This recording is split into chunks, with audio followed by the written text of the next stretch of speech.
Doctor, en este momento, hablando sobre este tema tan importante, es un reto que tiene el mundo para el próximo año comenzar a fortalecer.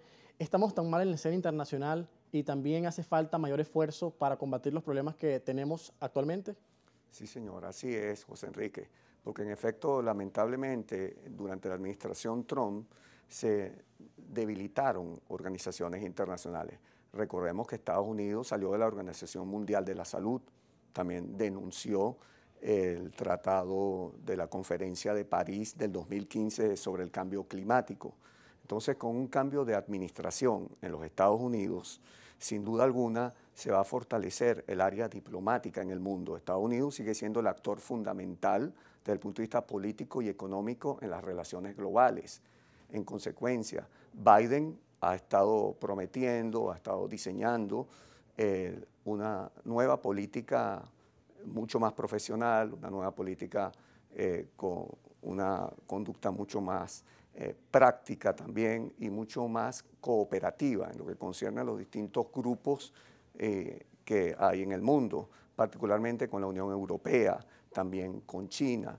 Entonces, la Organización Mundial de la Salud también tiene que volver a Estados Unidos a participar en ella, también tiene que ingresar de nuevo en la conferencia de París acerca del cambio climático y eso sin duda alguna va a dar lugar a una mejor gestión, una mayor gobernanza, una mayor cooperación en la resolución de los problemas de salud pública global y también los problemas económicos, comerciales y también los problemas de tipo político que están planteados. Hay temas importantes que usted ha mencionado, como el caso de la salida de Estados Unidos de la Organización Mundial de la Salud. Ha sido el principal, diríamos que financista de este ente de la ONU. Pero hay declaraciones, por ejemplo, del presidente Trump, que dice que esta organización ha avalado un poco y ha encubierto a China en el caso de la pandemia por haberla ocultado presuntamente. También el tema del Acuerdo de París, él atribuye de que hay un gasto importante para Estados Unidos y que parece innecesario. Pero entonces, ¿de qué sirven todos estos acuerdos? ¿De qué sirve que Estados Unidos esté en la ONU si de alguna forma no se ve un cambio evidente en la escena global? Yo creo que el presidente Trump exageraba, mejor dicho, en lo que concierne a estos asuntos, o tenía una visión extremadamente nacionalista. Recordemos que el mundo existe en función de la cooperación y de la función de varios grupos. El mundo debe ser multipolar. En consecuencia, tiene que haber una cooperación de parte de los Estados Unidos, que es el actor, como te decía antes, político, económico, comercial, social, fundamental en la producción también de bienes públicos.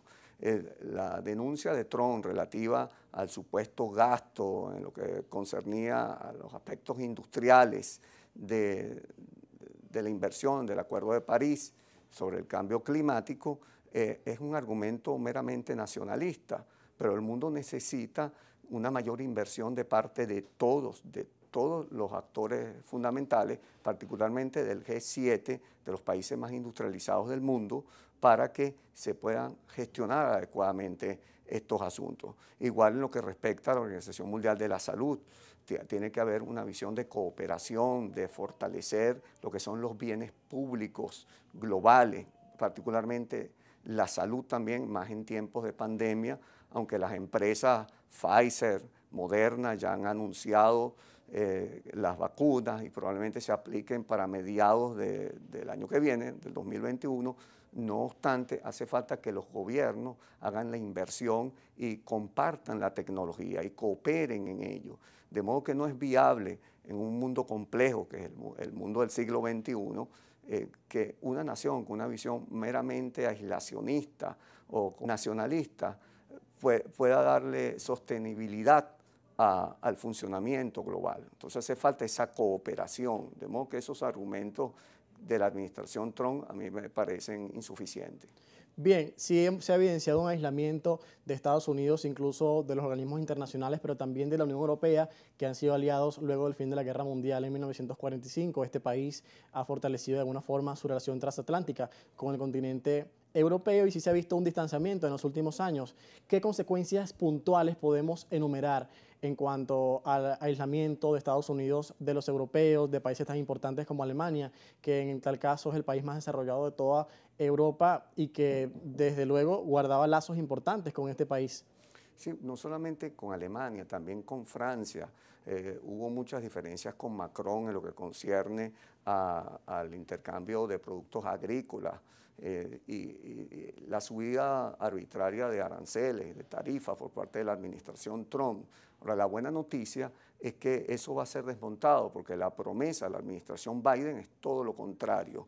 Va a haber un reimpulso de la Organización Mundial de Comercio, por ejemplo. Allí seguramente se van a regularizar todas estas tarifas que subieron arbitrariamente con visiones muy nacionalistas de parte de los Estados Unidos durante la administración Trump, y eso sin duda alguna va a cambiar. Eso va a favorecer el comercio internacional y también el crecimiento económico global, porque recordemos desde Adam Smith, de final del siglo XVIII al presente, un gran avance de la teoría económica que es indiscutible hoy por hoy, es el liberalismo comercial internacional. Sin duda alguna, en la medida en que caen los aranceles, en que se fortalecen los intercambios y aumenta la velocidad y la dinámica de los intercambios comerciales en el mundo, hay mayor crecimiento y progreso, empleo, desarrollo de las tecnologías para todos.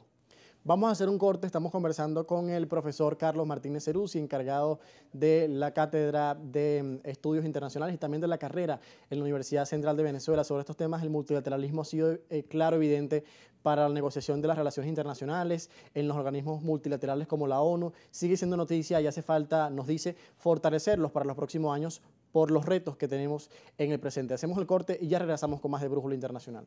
Internacionales de la Universidad Central de Venezuela. Hay temas importantes sobre la asunción de Joe Biden en tal caso de que sea ya confirmado para el 20 de enero y tome el poder de la Casa Blanca en Estados Unidos. ¿Cómo sería la relación de este país con otras potencias importantes como China, con Rusia y su presencia en los organismos internacionales? Este punto es muy importante. Quisiera que nos diera su visión y perspectiva de lo que podríamos ver en el próximo año 2021.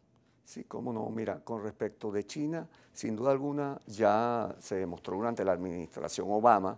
Recordemos que Biden fue vicepresidente del presidente Obama durante 8 años. Importante para las relaciones exteriores y toda la política que derivó en este país importante, ¿no? Es correcto. Entonces, basado en este antecedente, podemos proyectar cuál va a ser la conducta del presidente Joe Biden desde la Casa Blanca en lo que concierne a la política exterior norteamericana. Las relaciones con China durante la administración Obama fueron unas relaciones excelentes, óptimas desde el punto de vista comercial. Se fomentó muchísimo la inversión extranjera directa y la transferencia de tecnología norteamericana en China.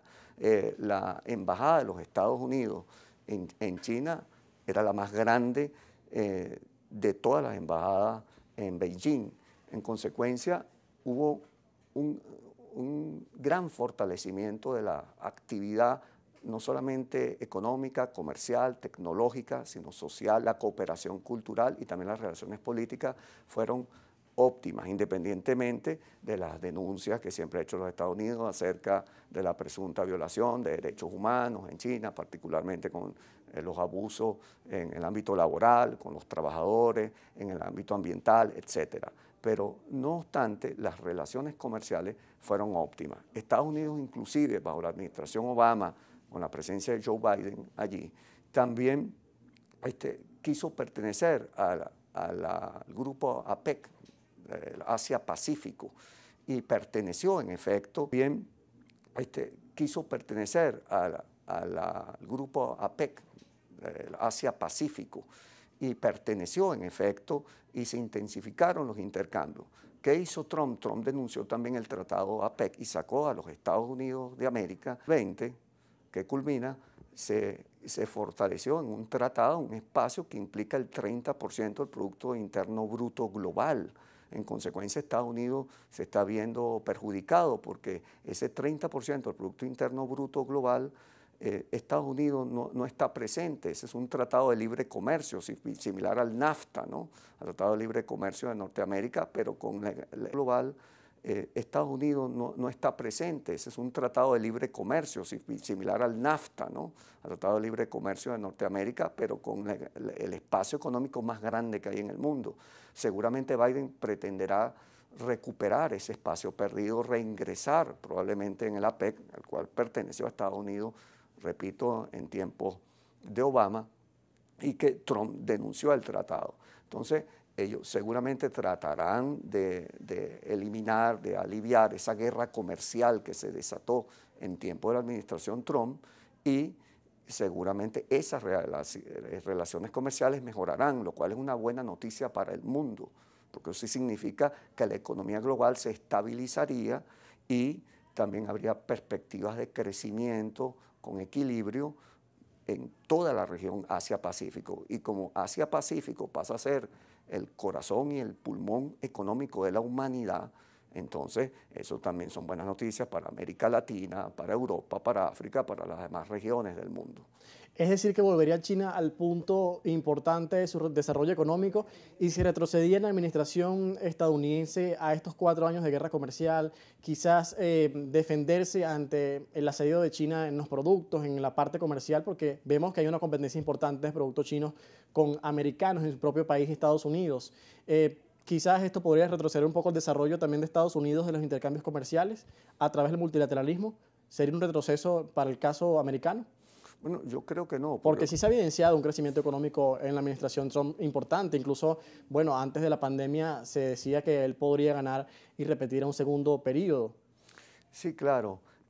Lo que pasa es que el crecimiento económico en los Estados Unidos ha sido continuado independientemente de la presencia china. Por eso son fenómenos. O sea, la economía funciona bajo unas reglas propias. Prácticamente los fisiócratas tenían razón de que eran reglas prácticamente físicas, de modo que el crecimiento no se puede detener.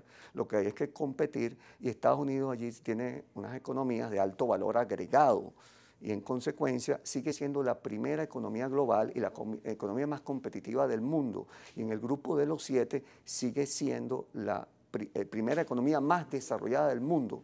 Lo que pasa que China está en el segundo lugar en la capacidad industrial, pero no tiene el mismo desarrollo tecnológico. En consecuencia, a mí me parece que esos espacios se pueden compartir perfectamente, y es lo que había comprendido la administración Obama en su oportunidad y Joe Biden desde la vicepresidencia de los Estados Unidos. Sin duda alguna, yo creo que a la larga favorece a los Estados Unidos y al mundo entero unas buenas relaciones comerciales con China, y la ventaja tecnológica que tienen los Estados Unidos y Europa y Japón, particularmente Alemania, Finlandia y otros países, ¿verdad?, donde hay tecnologías de punta muy avanzadas, no se va a perder. De modo que, aparte de que la globalización ha sido una globalización no solo del comercio, sino también de las culturas, también hay un intercambio de la información. El mundo ha cambiado y sigue cambiando a pasos agigantados. En consecuencia, no hay que tenerle miedo, me parece a mí, a la presencia china en el mundo, y eso ya es indetenible, la presencia china y el desarrollo de un capitalismo en China con tecnologías del presidente Clinton y del presidente Obama. Esas sanciones para Venezuela son un castigo colectivo indiscriminado. Yo estoy seguro que la escalada de las sanciones van a disminuir, y seguramente habrá de sustitución, ¿verdad?, de estas sanciones por venta de petróleo en beneficio humanitario, de sustitución, ¿verdad?, de estas sanciones por venta de petróleo en beneficio de intercambios por alimentos, por medicina, como se aplicaba en otras partes del mundo, como se aplicó en Irak. Ahora, recordemos que también durante la administración Obama también desescalaron las tensiones con Cuba, e inclusive prácticamente el bloqueo comercial, que tenía casi 60 años con Cuba, fue eliminado. Lo que pasa es que Trump revocó esa política progresista y aplicó las sanciones en todo su rigor contra Cuba y contra Venezuela. Y la historia demuestra que eso no trae resultados, porque eso lo que hace es fortalecer a los gobiernos que son sancionados. Si lo que se pretende es que se cumpla la alternabilidad que aparece en todas las constituciones del mundo, parecen contraproducentes ese tipo de sanciones. Parece más inteligente que se aplique una flexibilización con ella y eso probablemente produzca una alternabilidad más pronto. Ya tenemos que despedir, profesor, ha sido un gusto conversar con usted, pero quiero que para finalizar nos diga si se fortalece finalmente el multilateralismo o comienza a repuntar en los escenarios internacionales como lo ha exhortado el secretario general de la ONU, Antonio Guterres. Yo creo que sí se va a fortalecer el multilateralismo, sin duda alguna, con la presencia de Joe Biden desde la Casa Blanca, que es lo que ha venido solicitando el secretario Guterres de la Organización de las Naciones Unidas. Muchas gracias por acompañarnos. Conversábamos con Carlos Martínez Ceruzzi y también a la educación digital que crece en todo el mundo. Pero es precisamente la educación este factor importante para el crecimiento de una sociedad y también para el desarrollo mundial de las personas. Lo que ha sido en este momento, se ha visto un quiebre, un quebranto por la pandemia de COVID-19, pero también se han fortalecido otros espacios para ello. Por eso es importante conversar sobre esos retos que tiene la educación hoy en día por la pandemia COVID-19 para el futuro año y para los tiempos que se aproximan.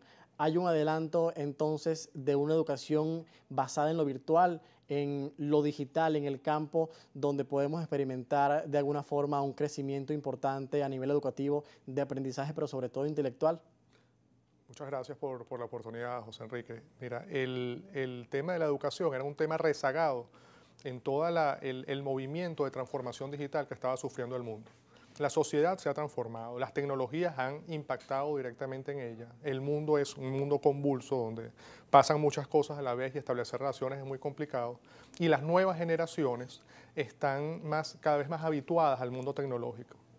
Por otro lado, manteníamos un modelo educativo propio de la era postindustrial con aula de clase, el profesor que es dueño del conocimiento y que imparte el conocimiento como un favor a sus alumnos, con una labor muy destacada, de verdad, y sin menospreciar la labor del educador, pero eran dos realidades que eran totalmente distintas. Tuvo que llegar el COVID para que se diera ese choque abrupto y obligara al sistema educativo mundial a repensarse y repensar cómo incorporamos, cómo esta realidad la incorporamos en el mundo de la educación y cómo el mundo educativo adopta todas estas herramientas y posibilidades a lo que es su funcionar, su actuar diario. ¿Cómo se ha visto el repunte y crecimiento de este nuevo modelo educativo que se ha implementado en el mundo? Un poco avanzado y también apresurado, porque se decía que esto íbamos a verlo más en el futuro, pero parece que ya lo estamos viviendo en estos tiempos de pandemia y también de avance, de cambio constante. ¿Cómo se ha visto a nivel global este avance? Mira, esta primera etapa ha sido una etapa adaptativa. Agarró a todo el mundo desprevenido y lo que han hecho es adaptar el modelo que ya traíamos a las nuevas tecnologías.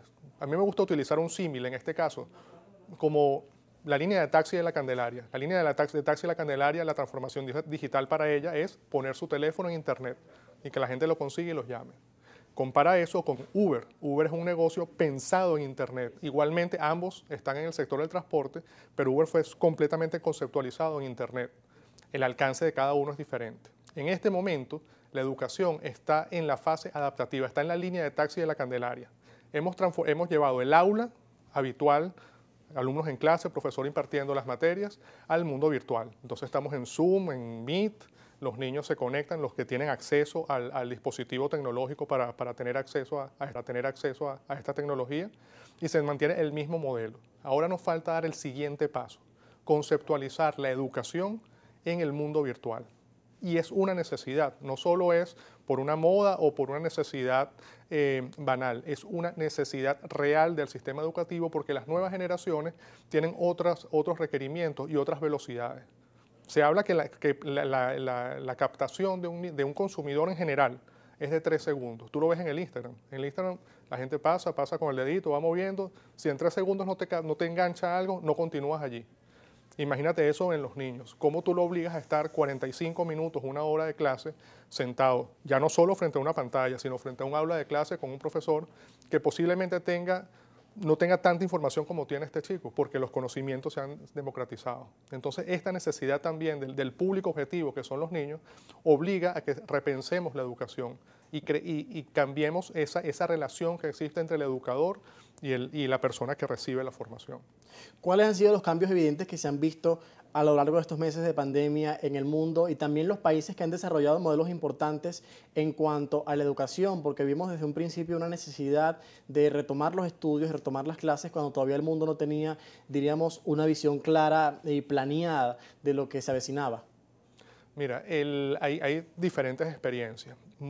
Las más exitosas están enfocadas en mantener la atención de ese niño, de ese joven, y a la vez utilizar nuevas tecnologías para cerrar esa brecha entre una educación formal que va alejando a los niños a una educación que verdaderamente los integre y los haga sujetos de ese proceso de aprendizaje. Hay una experiencia interesante con la McGraw-Hill de un programa que utiliza la inteligencia artificial en el área del lenguaje para identificar dónde están las deficiencias de los niños al leer un texto.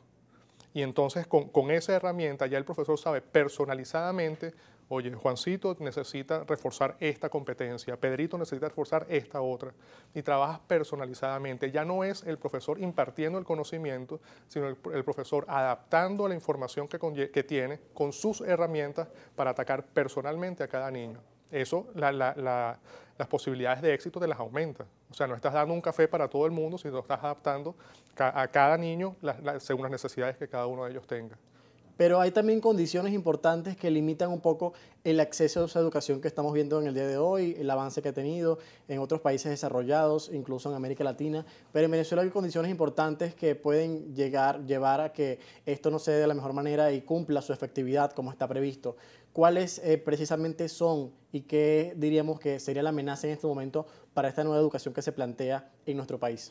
El acceso, la principal es el acceso a las nuevas tecnologías y es algo que se ha enfrentado el mundo, cada uno con velocidades distintas y realidades distintas, pero en Estados Unidos el porcentaje de niños que no tenían acceso a dispositivos tecnológicos era del 30-40% al comienzo de la pandemia.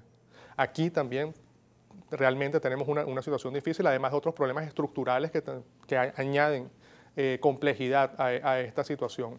El acceso a las tecnologías, la generación de contenidos, la curación de esos contenidos. En Internet hay muchas cosas buenas y hay muchas cosas malas. Entonces, para poder tomar ventaja de esta necesidad, es requerido hacer una curaduría de esos contenidos para que realmente sean una herramienta que el educador pueda utilizar para impartir estos conocimientos. Vamos a seguir conversando al regreso sobre el tema de la educación y los retos globales que enfrentan para los meses y años venideros, incluso para el 2021, cuando hay una extensión de la pandemia que se vive, y supongo que también seguirá este modelo intacto en muchos países del mundo y sobre todo en Venezuela, donde urge cada vez reformar el modelo educativo y también fortalecerlo a través de estos métodos interesantes y didácticos para niños y jóvenes y dedicadas a eso. Exactamente, ese es que te comentaba en el bloque anterior, ese es uno de los retos de la educación digital. El conocimiento se democratizó en Internet y de todo, bueno y malo, y la gente puede acceder a ello y crearse una falsa idea de las cosas que en realidad no conlleva un beneficio para su persona. Entonces, existen plataformas y existen herramientas y servicios en los cuales realizan la curaduría de estos elementos, pero no solo a nivel corporativo, sino a niveles de Estado. Se están creando programas para aprovechar estos contenidos e incluirlos entonces en la estrategia educativa de dicho Estado con sus estudiantes. En el caso de ustedes, promueven la excelencia y la innovación a través de la educación, términos que suenan bastante novedosos e importantes que urgen en estos momentos. ¿Cuál es su programa académico y en qué están basados por ahora? Mira, nosotros en general trabajamos la transformación digital, pero la transformación digital desde el lado humano. Siempre los procesos de transformación, el elemento principal es el elemento humano. Así creas que el elemento tecnológico es el protagonista. En este momento, con el tema educativo, el lado humano ha sido dejado de lado. Esta es una transformación en el modelo de trabajo de los educadores, pero también de los padres, de las instituciones. Nosotros estamos llevando ahora un programa de apoyo a los colegios en Venezuela, en los cuales trabajamos con los educadores, primero, sus competencias esenciales, sus habilidades blandas. Tenemos que tener flexibilidad al cambio, adaptación, poder cambiar de ese modelo postindustrial a un modelo del siglo XXI. Eso necesita competencias blandas como capacidad de adaptación, flexibilidad, pensamiento crítico, resolución creativa de problemas. Además, trabajamos con los contenidos. Trabajamos la parte humana, trabajamos la parte tecnológica. Enseñamos con ellos, desarrollamos con ellos toda una estrategia educativa basada en las herramientas tecnológicas que tenemos a disposición para crear esos objetivos que enganchen a ese niño que tiene una captación corta de tiempo, que lo podamos mantener activado y que lo podamos tener toda su atención. Y finalmente trabajamos con los padres también. Esto ha sido un proceso complicado de establecer una escuela en casa, asumir un rol más activo en las escuelas. Ya no es depositar el niño en un colegio, sino... ¿Cómo se ha evidenciado ese cambio ahora con los padres? Porque, como bien lo dice, ahora ellos tienen que estar muy pendientes de lo que hace el niño, estar en una relación bastante estrecha con el aprendizaje y también con el profesor. ¿Cómo se han evidenciado esos cambios cuando antes en la educación convencional pues, se veía un distanciamiento más probable hacia los padres y solamente se dedicaban, en este caso, a revisar las tareas y la educación en casa como tal? Pero ahora el tiempo es más completo. Claro, claro, y es retador, porque además muchos padres en casa están realizando, los que pueden estar en casa están realizando otras actividades y a la vez tienen que tener un rol importante en el apoyo al niño con las actividades escolares. Esto totalmente ha roto su modelo, el modelo que traían de vida, de trabajo. Y por eso te digo, el trabajar el componente humano es muy importante. Entonces, trabajar esa capacidad de adaptación, esa flexibilidad, la paciencia con el niño, también el poder conjuntarse con el colegio, hacer una estrategia conjunta que permita que esa experiencia de aprendizaje del niño sea realmente efectiva. Eso hay que trabajarlo con estrategias, las cuales estamos llevando a cabo. En este momento en que se están ocupando ustedes desde su espacio para fortalecer importantes entidades educativas en Venezuela, pero también manejan una plataforma independiente que también brinde esa información? Háblenos un poco sobre eso. Mira, nosotros trabajamos la educación en línea en distintas áreas.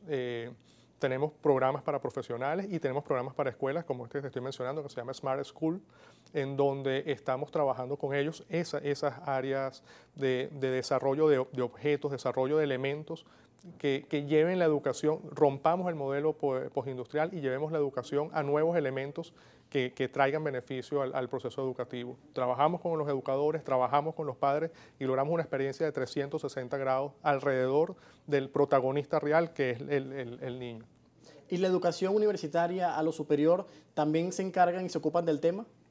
Sí, a través de otras herramientas. ¿Hay ofertas académicas en CIEXPRO? Exactamente, sí, vale. Estamos trabajando un proyecto que se llama Transformación Genial, del cual ya tenemos 130 personas graduadas, estudiantes venezolanos, 34 personas graduadas, 100 personas cursándolos en este momento, en Venezuela con las universidades nacionales. Es un programa donde trabajamos la transformación digital, trabajamos nuevamente la parte humana y la tecnológica. Un compendio bastante duro de habilidades blandas que nos permitan eso, adaptarnos a un mundo cambiante en donde un virus que vino de China pudo haber causado todo este caos mundial. ¿Cómo impacta eso a un profesional, a un gerente, a una persona que lidera equipos?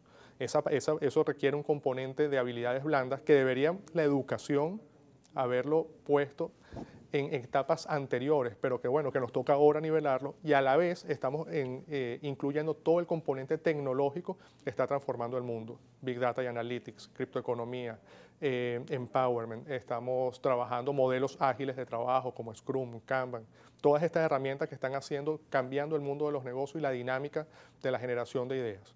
Ya hablando de esto, ¿cuáles cree desde su visión y perspectiva a través de CIEXPRO que serán los retos puntuales que tiene la educación para fortalecer durante el próximo año a través del avance de lo digital y también del contacto entre padres y estudiantes?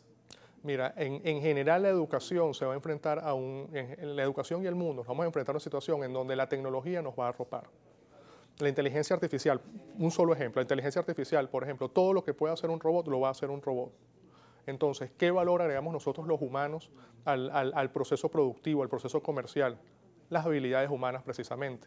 Entonces tenemos que fortalecer, pero ya desde etapas tempranas, no esperar a la etapa universitaria, desde etapas tempranas, trabajar el pensamiento crítico, trabajar la capacidad de trabajo colaborativo, trabajar la capacidad de adaptación, la flexibilidad, las habilidades de comunicación, no solo oral, escritas, gráficas. Tú para presentar una idea y venderla tienes que tener un soporte que te ayude a transmitir estas ideas. Y esto es válido para todos los profesionales de todas las áreas, no solo en el ejercicio profesional, también en el ejercicio comercial. Son herramientas, son habilidades que son preponderantes y necesarias para la educación al día de hoy. ¿Dónde pueden encontrar a CIEXPRO en una página web y redes sociales para buscar más información y también afiliarse a alguno de sus programas? Por supuesto, estamos en www.ciexpro.com y en @ciexpro en todas las redes sociales. Estuvimos conversando con Julio César Acosta, quien es CEO del Centro de Innovación y también Excelencia Profesional CIEXPRO. Importantes las propuestas que se presentan en tiempos de pandemia, sobre todo en Venezuela, donde hace falta fortalecer la educación